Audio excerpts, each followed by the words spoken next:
हाय।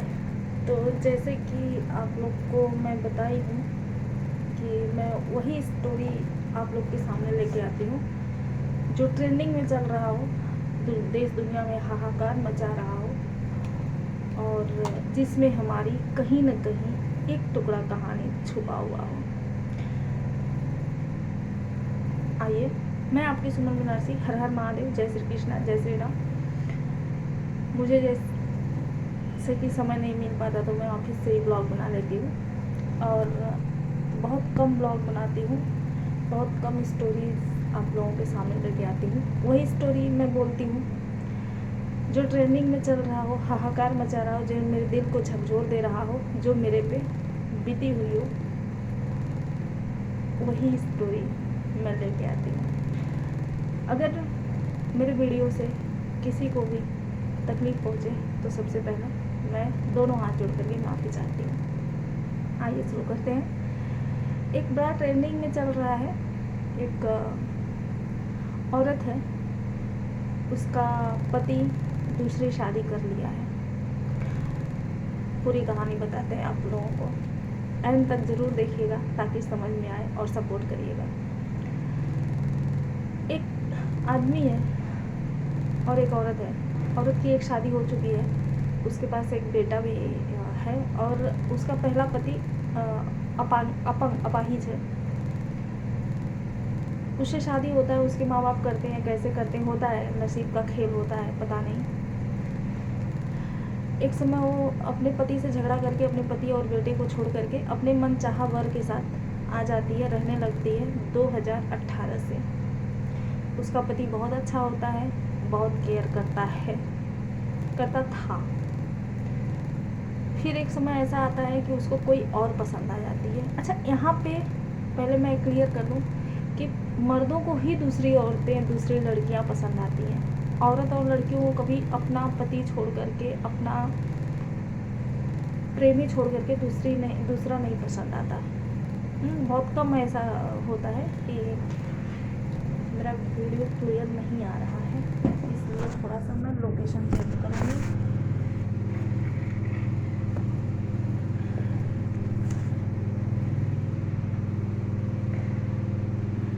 ये टूट गया है कैमरा वगैरह, इसलिए भी अपना ही पसंद आता है, जैसा भी हो, मारे गाली दे जैसा भी हो। तो उस औरत के साथ ऐसा होता है कि 2018 में उसके कथाकथित अनुसार 2018 से वो अपने मनपसंद वर के साथ रहती है, एक कमरे में रहती है। उससे 2 बच्चे होते हैं। 2 बच्चे होने के बाद उस पति को कोई और पसंद आ जाती है, और उसकी माँ दहेज लेकर के बाकायदा अपने बेटे की दूसरी शादी करवा देती है। और इसका पति अपनी पहली पत्नी को सांत्वना देता है फ़ोन करके कि मैं फंसा हुआ हूँ, मैं कमरे में कैद हूँ, मेरी माँ मुझे कैद रखी है। और मेन मुद्दा इसमें क्या है, उस लड़की का नाम सुमन है, उस औरत का नाम सुमन है, इसलिए थोड़ा ज़्यादा मुझे लगा। सुमन नाम की औरतों को ज़्यादा जो है कि तकलीफ़ झेलना पड़ता है। ऐसे तो मैं उस पर जब कमेंट की थी तो मुझे बहुत सारे कमेंट किए गए थे, मेरे कमेंट पे रिप्लाई आया था। एक लड़की उसमें से बोली कि नहीं मैडम, ये गलत है, मैं भी लव मैरिज की हूँ, मेरे पति बहुत अच्छे हैं, हमारे में कभी झगड़ा नहीं होता, हम बहुत प्यार से रहते हैं। तो मैं ये देखी कि वहाँ मुझे 56 लोग मेरे कमेंट को टारगेट किए हैं, उसमें से एक लड़की निकल गया है जिसका कि पति लव मैरिज की है, फिर भी बढ़िया है पति, सौभाग्यशाली है, ये 1000 में एक होती है। अब आते हैं उस मुद्दे पे। उसका पति दूसरी शादी कर लेता है। इधर उसकी जो पहली पत्नी होती है, 2 बच्चों के साथ रहती है, उसका हालत ख़राब। कोई भी पत्नी हो नहीं झेल पाती, सब कुछ बर्दाश्त कर सकती है, पति का दूसरे के पास जाना, दूसरे के साथ रहना, ये नहीं बर्दाश्त कर पाती। ये बहुत मुश्किल होता है, हालांकि करना पड़ता है क्योंकि भाई पति है, रिश्ता है, निभाना है, करना पड़ता है, लेकिन होता नहीं है। बहुत कई बार मर के जियो ऐसा वो दर्द होता है, ऐसी वो फीलिंग्स होती है, मुझसे अच्छा कौन जानेगा। तो किसी के द्वारा उसके पति को पता चलता है कि उसकी पहली जो बीवी है, जो रूम में छोड़ के आया है 2 बच्चों के साथ, वो बीमार है। अपने पत्नी को 1 अगस्त को फ़ोन करता है और बोलता है, सुमन कैसी हो बेटा? बेटा बोलता है अपने बीवी को। वो बोलती है, मैं ठीक नहीं हूँ, जब आप नहीं आओगे तब तक मैं ठीक नहीं होंगी। और घर में राशन नहीं है। वो बोलता है, मेडिकल से जाओ, दवाई लेके आओ और राशन भरा लो, खाओ पियो, और जैसे ही मैं यहाँ से छूटता हूँ, मम्मी मुझे कैद करके रखी, वैसे ही आता हूँ, मैं सबका पैसा क्लियर कर दूँगा, तुम लोग तकलीफ मत उठाओ।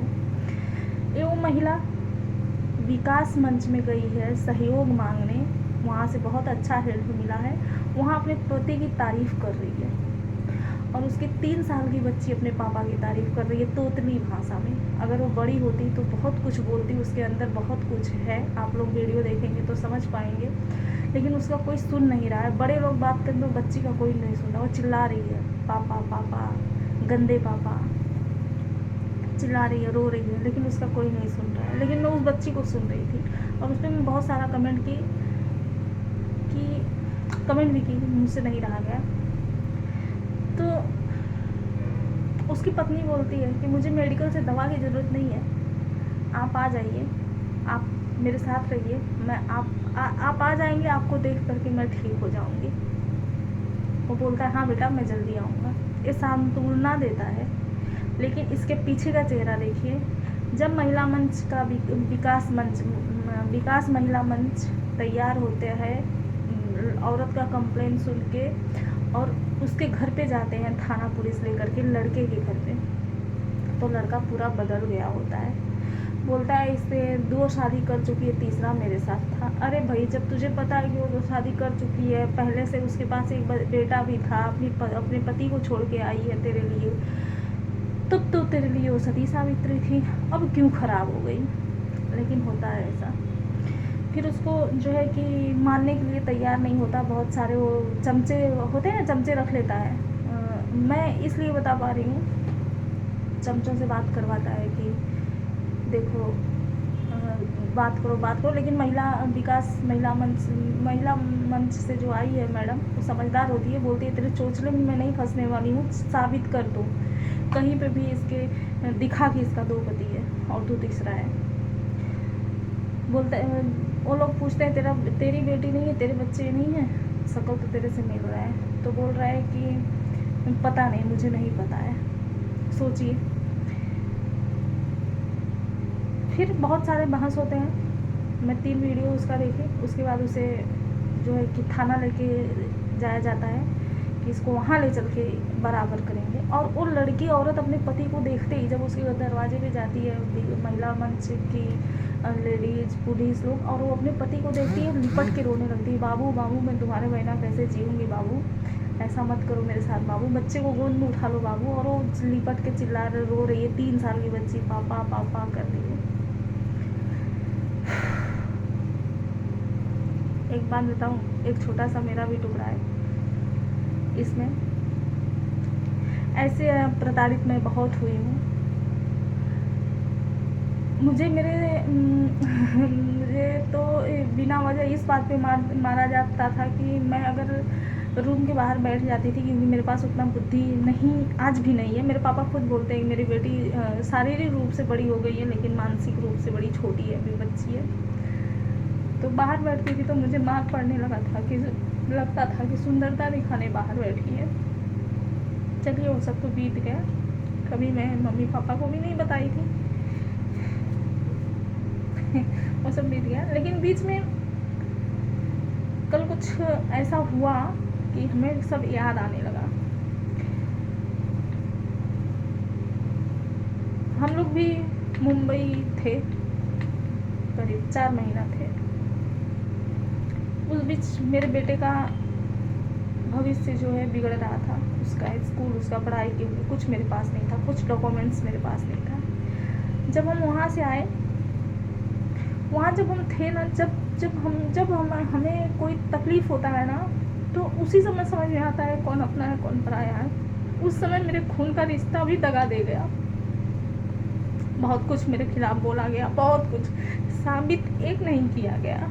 साबित आज तक एक नहीं किया गया, लेकिन बहुत कुछ बोला गया। खून के रिश्ते की बात करी, और वहीं पे एक खून का रिश्ता है जो मेरे साथ मरने जीने को तैयार थी, और वहीं पे एक मेरी दुश्मन बन के खड़ी हो गई।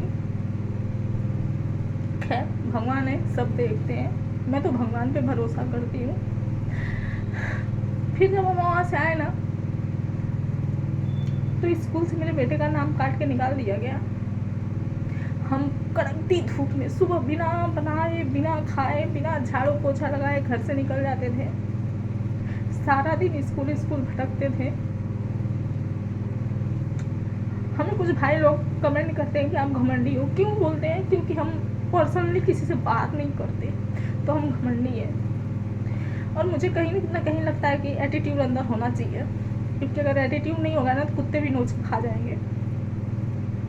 लेकिन उस समय जब मैं अपने बेटे को लेके आई थी मुंबई से यहाँ, कम से कम 10 स्कूलों में मैंने घूमा अपने बेटे का एग्ज़ाम दिलाने के लिए, कि 8वीं का एग्ज़ाम दिला दो ताकि मेरे बेटे का साल बच जाए। क्योंकि 1 साल मेरे बेटे का नुकसान हो चुका था कोरोना काल में।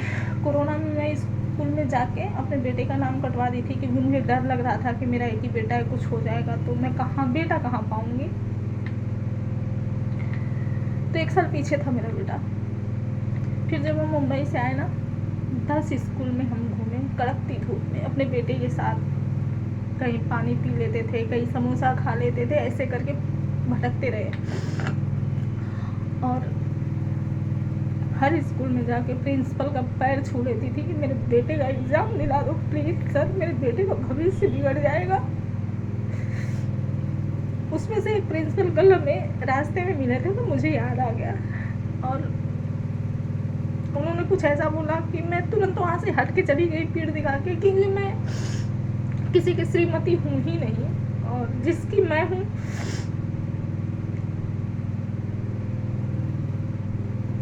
खैर छोड़िए, कभी बात आएगा तो ये भी बताऊंगी। तो मैं कम से कम 1 2 3 4 5 6 स्कूल में गई थी अपने बेटे का एडमिशन के लिए, और मैं प्रिंसिपल से गिड़गिड़ाती थी, प्लीज़ मेरे बेटे का एग्ज़ाम दिला दो, साल बचा लो, मेरे बेटे का भविष्य बचा लो। मेरा बेटा मेरे पे तरस खाता था और मुझे रोते हुए देख रोता था, बोलता था मम्मा रहने दो ना, अगर नहीं होता तो नहीं पढ़ूंगा, यही होगा ना, कुछ भी कर लूँगा। लेकिन मैं माँ हूँ ना, कैसे रहने देती। मर्द लोग इतने कठोर क्यों होते हैं? सॉरी। फिर एक स्कूल में मैं गई, भारद्वाज नाम है, वहाँ पे मैं गई तो उन्होंने वी केयर करके वहाँ पे भेजे मुझे, बोले वहाँ जाइए, वहाँ आपका काम हो सकता है, बहुत दूर है। हालांकि मेरा बेटा उसी में पढ़ रहा है, CBSE बोर्ड है, इंटरनेशनल स्कूल है। भगवान पे भरोसा रखना चाहिए यार, भगवान होते हैं, भगवान सपोर्ट करते हैं। दिल से भगवान को बुलाओगे ना, भगवान सुनेंगे, जरूर सुनेंगे।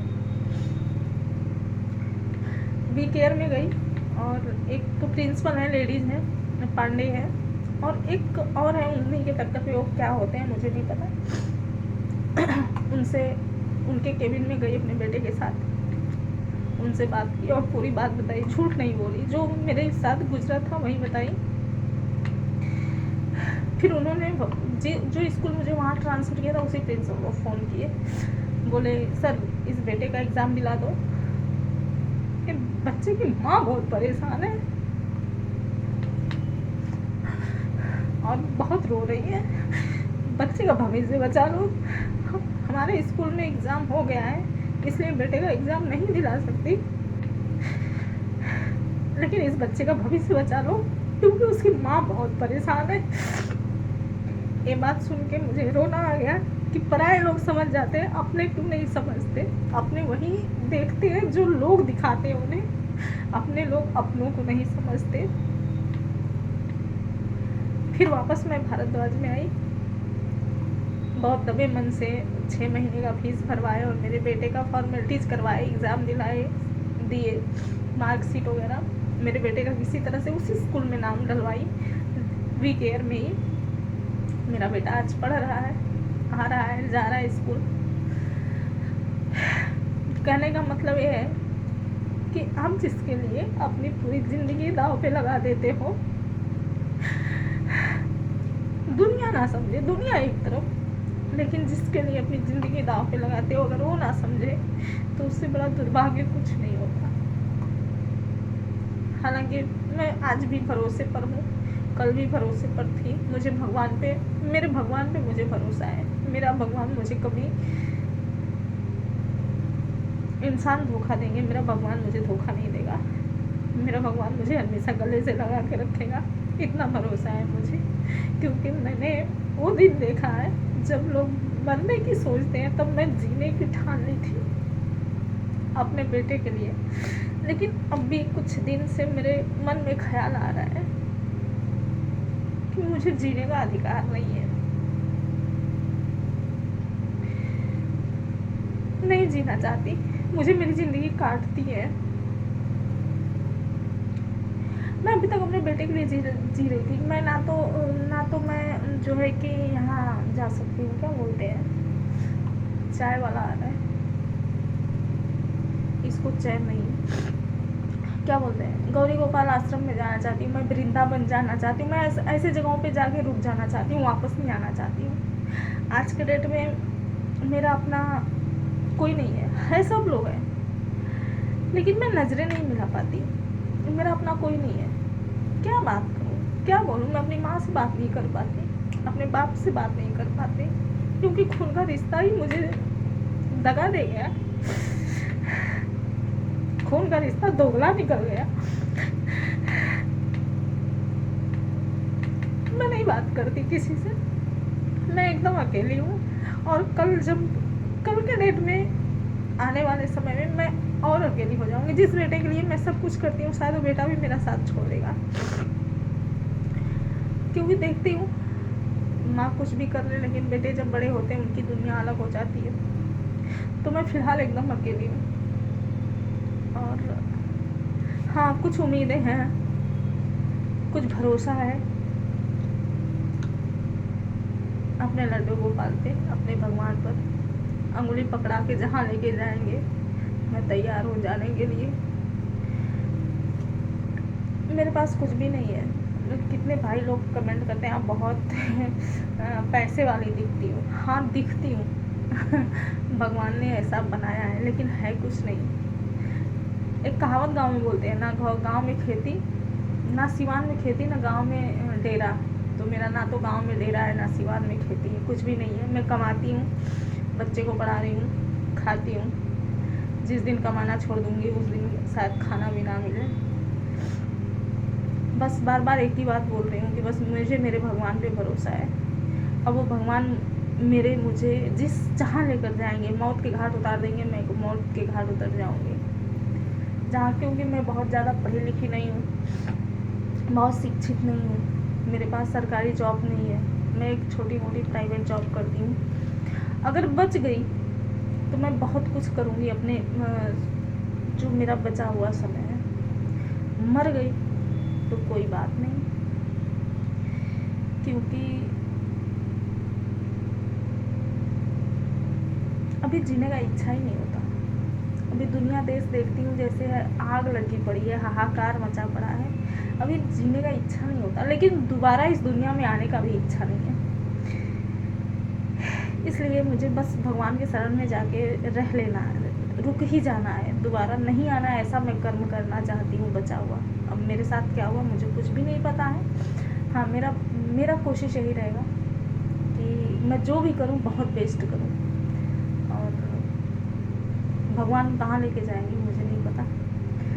यहीं पे एंड करते हैं। मैं धीरे धीरे ऐसे ब्लॉग बना के अपनी आप बीपी बताने की कोशिश करूँगी। धन्यवाद, सपोर्ट करिएगा आप लोग।